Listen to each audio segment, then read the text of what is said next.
নমস্কার বন্ধুরা, আমি শ্রাবণী। আমি চলে এসেছি আরও একটি রেসিপি নিয়ে। চলো রেসিপিটি তাহলে একবার দেখে নিই। আজকের রেসিপি পেঁপের তরকারি। আমরা বড়রা বা বাচ্চারা অনেকেই কিন্তু পেঁপে খেতে পছন্দ করি না, কিন্তু এইভাবে পেঁপের তরকারি বানালে বাচ্চা বড় সকলেই খেয়ে নেবে। ভিডিওটা পুরো দেখার অনুরোধ রইল। রান্নাটা বানানোর জন্য আমি একটা পেঁপে নিয়েছি। রান্নার শুরুতেই আমি একটা ননস্টিক কড়াইয়ের মধ্যে কিছুটা পরিমাণে সর্ষের তেল দিলাম। তেলটা গরম হয়ে গেছে, একটু পাঁচফোড়ন দিয়ে নিয়েছি তেলের মধ্যে। একটা শুকনো লঙ্কা ভেঙে ফোড়নে দিলাম। এবার ফোড়নটা একটু ভালো করে ভেজে নেব। ফোড়নটা ভাজা হয়ে গেছে, এর সময় অল্প একটু হিং ফোড়নে দিলাম। পেঁপের তরকারিতে এই হিংটা ফোড়ন দিলে খেতে কিন্তু অসাধারণ হয়। এবার তেলের মধ্যে কেটে রাখা পেঁপের টুকরোগুলো দিয়ে একটু সময় রান্নাটা করে নেব। আমি একটু বড় বড় করে পেঁপের টুকরোগুলো কেটে নিয়েছি। তোমরা চাইলে তোমাদের পছন্দ মতো কেটে নিতে পারো। একটু সময় রান্নাটা করে নেওয়ার পর পরিমাণ মতো নুন দিলাম, পরিমাণ মতো হলুদ গুঁড়ো দিলাম। এবার নুন হলুদটাকে ভালো করে পেঁপের সাথে মিশিয়ে নেব।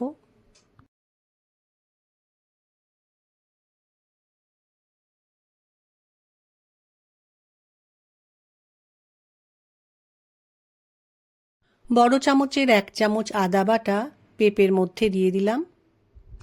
ঝালের জন্য লঙ্কা গুঁড়ো দিয়ে নিলাম। অল্প একটু জিরে গুঁড়ো দিলাম। মশলাটা যাতে পুড়ে না যায় সেই জন্য রান্নার মধ্যে অল্প পরিমাণে জল দিয়ে ভালো করে রান্নাটা এবার কষিয়ে নেব।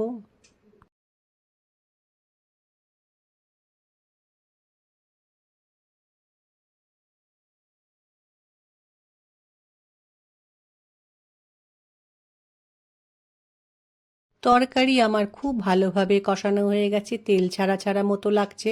এই সময় রান্নার মধ্যে একটু জল দিয়ে খুব ভালো করে মশলাটাকে পেঁপের সাথে মিশিয়ে নেব। তরকারিটা ফুটে উঠেছে, এই সময় আমি রান্নার উপরে একটা ঢাকা দিয়ে পেঁপেটাকে সেদ্ধ করে নিয়েছি। ওপর থেকে একটু ধনেপাতা কুচি দিলাম ও একটু গরম মশলা গুঁড়ো দিলাম। ধনেপাতা ও গরম মশলা রান্নার সাথে খুব ভালো করে আবারও একবার মিশিয়ে নিতে হবে। আর একটু সময় রান্নাটা করে তরকারির ঝোলটা আমি একটু কমিয়ে নেব।